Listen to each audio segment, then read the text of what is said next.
How about you dealing with somebody you considered a brother, but all that time they might have not considered you a brother? You think that's the case here? Could be. Hot tea. All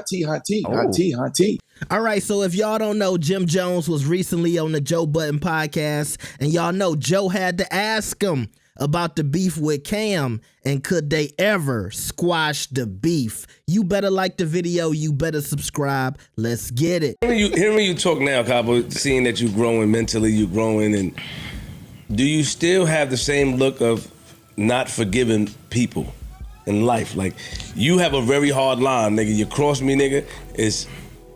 Here come Messy Marvin. It's not messy. It's not messy. Yeah, my lines are meant to be sniffed, not crossed. You heard me? He got that.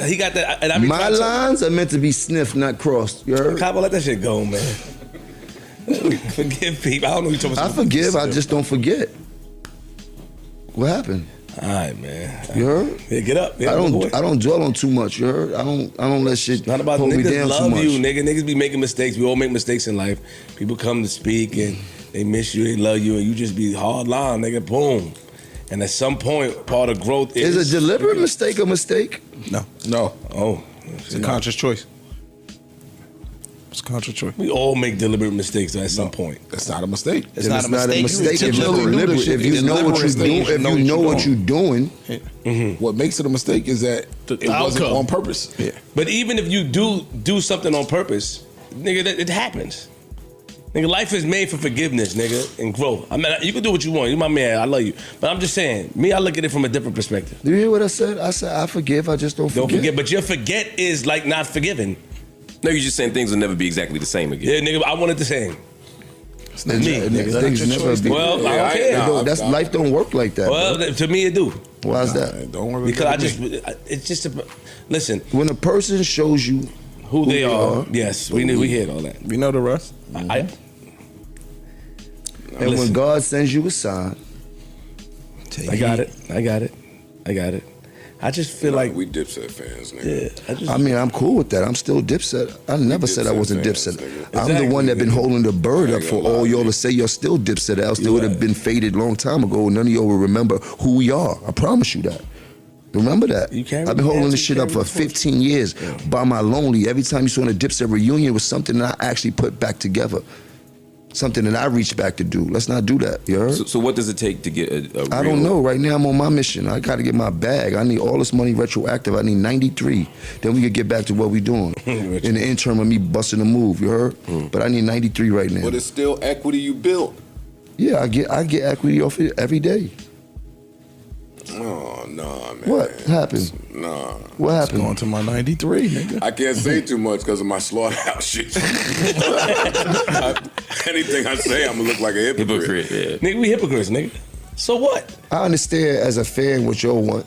I understand what you're used to for seeing because personal friends for watching us in the game come around the game around the same time and things like that, and understand what people see for the brotherhood that they watch.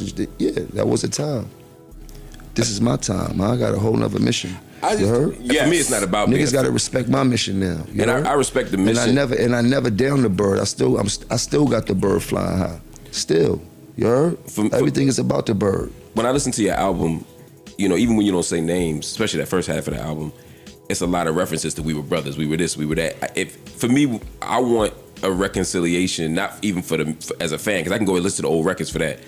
I want y'all as brothers to come back together again and heal, even if you're on your own mission. Even if the public didn't know nothing about it. Even if I don't know shit about you, ain't got to tell us. We're all man. How about this? How about you dealing with somebody you considered a brother, but all that time they might have not considered you a brother? Do you think that's the case here?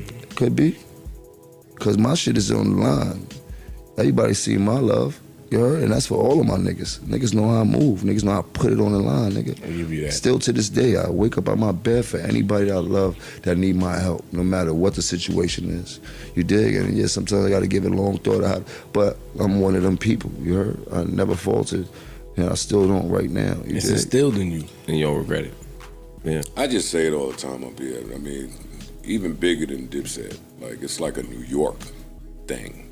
Like, that brand is iconic with New York. I wouldn't give a fuck if niggas outside of New York don't understand.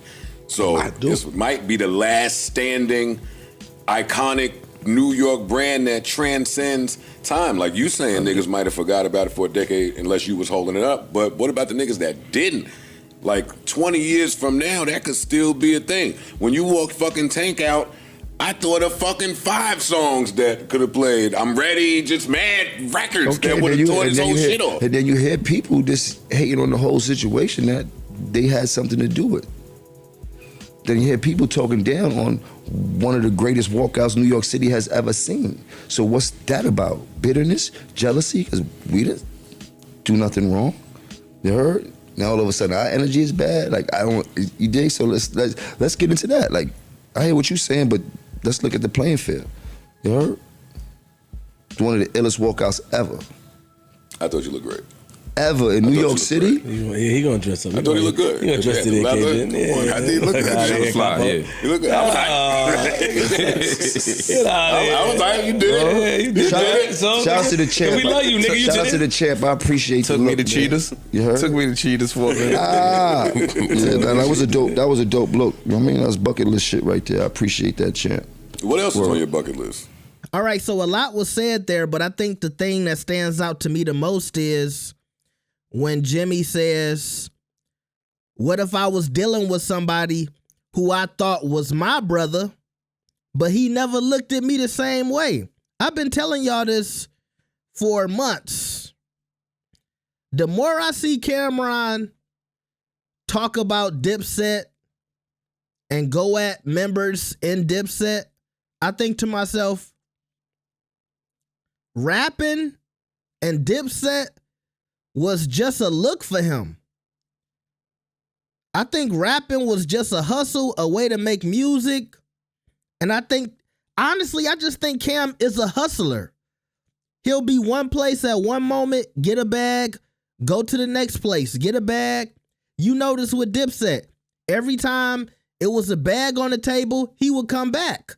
But if it wasn't no money on the table, there's no Cam. Wasn't it a conversation about the verses?